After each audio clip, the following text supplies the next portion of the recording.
What's up? Every good girl needs a little thug.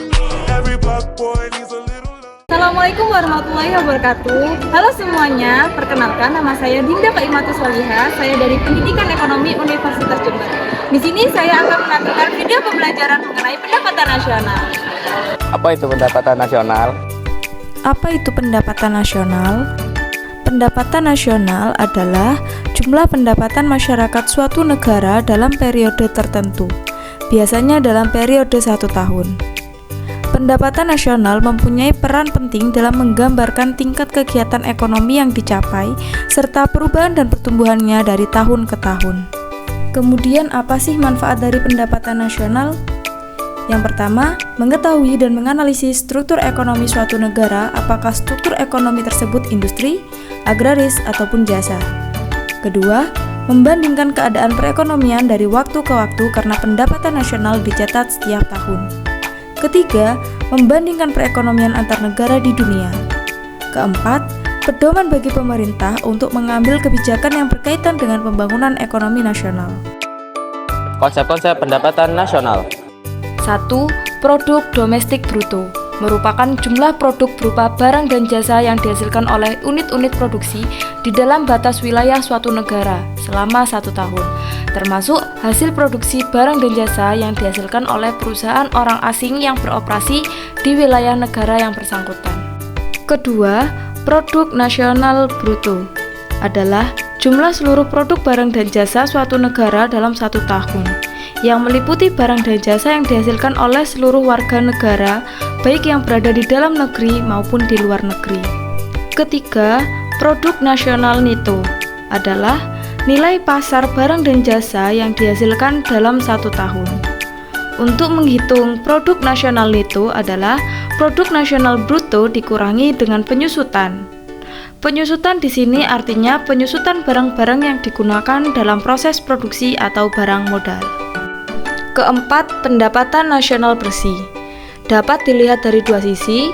Yang pertama, dari sisi pendapatan, yaitu pendapatan yang dihitung menurut jumlah balas jasa yang diterima oleh masyarakat sebagai pemilik faktor produksi.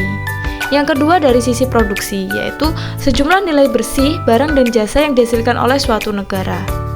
Nah, untuk mengetahui besarnya pendapatan nasional bersih, yaitu produk nasional neto dikurangi dengan pajak tidak langsung.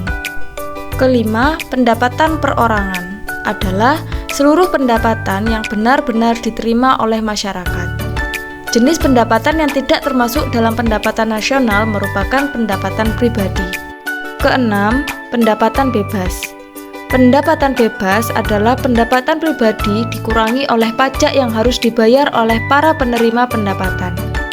Pendapatan bebas merupakan pendapatan yang dapat digunakan oleh penerimanya, yaitu semua rumah tangga yang ada dalam perekonomian, untuk membeli barang-barang dan jasa yang mereka inginkan. Perhitungan pendapatan nasional.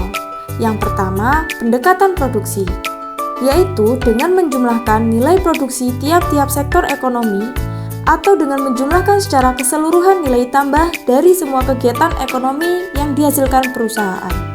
Yang kedua, berdasarkan metode pendekatan pendapatan. Besarnya pendapatan nasional dihitung dengan menjumlahkan seluruh pendapatan yang diterima oleh pemilik faktor-faktor produksi yang digunakan dalam menghasilkan barang dan jasa yang diproduksi di suatu negara selama 1 tahun. Pendapatan dari faktor produksi meliputi upah, sewa tanah, bunga modal, dan laba. Yang ketiga, pendekatan pengeluaran, yaitu dengan cara menjumlahkan seluruh pengeluaran yang dilakukan oleh para penerima pendapatan seperti rumah tangga konsumen, rumah tangga produsen, rumah tangga negara, dan masyarakat luar negeri. Pendapatan per kapita. Pendapatan per kapita adalah pendapatan rata-rata penduduk suatu negara dalam satu periode tertentu. Pendapatan per kapita juga dapat diartikan sebagai nilai atau jumlah suatu barang dan jasa rata-rata yang tersedia bagi setiap penduduk suatu negara selama satu periode tertentu. Manfaat dari perhitungan pendapatan per kapita. Yang pertama, untuk mengetahui tingkat kesejahteraan dan kemakmuran masyarakat suatu negara dari tahun ke tahun. Kedua, untuk mengetahui tingkat produktivitas suatu negara. Dan yang ketiga, pedoman pengambilan kebijakan dalam bidang ekonomi. Distribusi pendapatan nasional.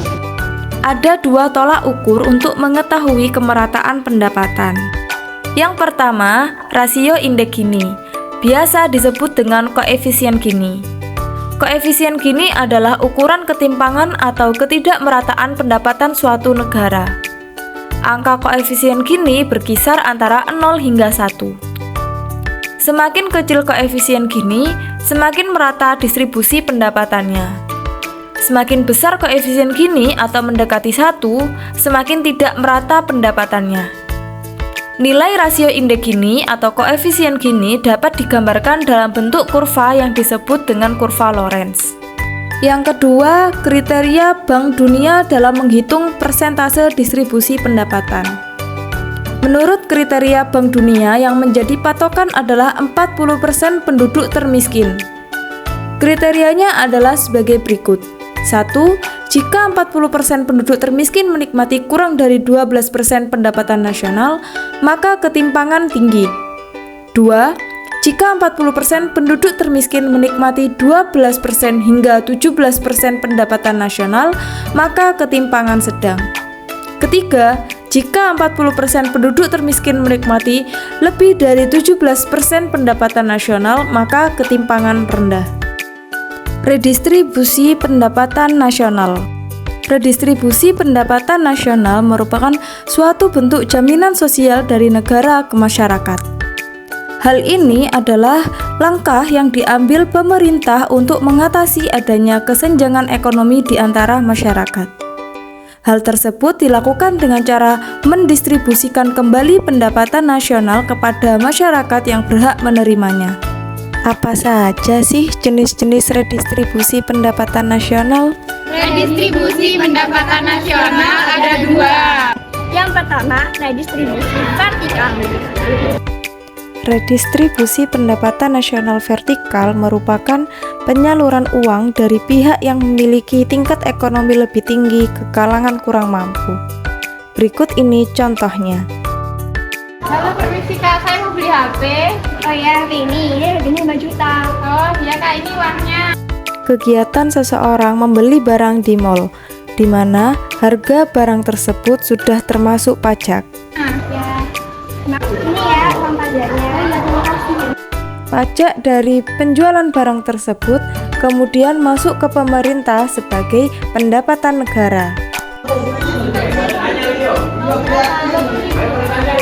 Lalu, pendapatan negara akan disalurkan kepada masyarakat dalam bentuk subsidi. Misalnya saja, subsidi untuk harga bahan bakar. Yang kedua, redistribusi horizontal. Redistribusi pendapatan nasional horizontal merupakan bentuk penyaluran dana dari pendapatan yang dilakukan oleh suatu kelompok atau pribadi pada lingkup lebih kecil. Redistribusi ini bersifat siklus kehidupan. Berikut ini contohnya. Anak saya mau periksa, tapi ya. Jaminan sosial BPJS Kesehatan diberikan kepada orang yang sakit. Oh iya, saya terima kasih. Halo Pak, saya mau bayar uang BPJS. Yang mana iuran bulanan BPJS dibayarkan ketika sehat. Ini struknya ya. Terima kasih.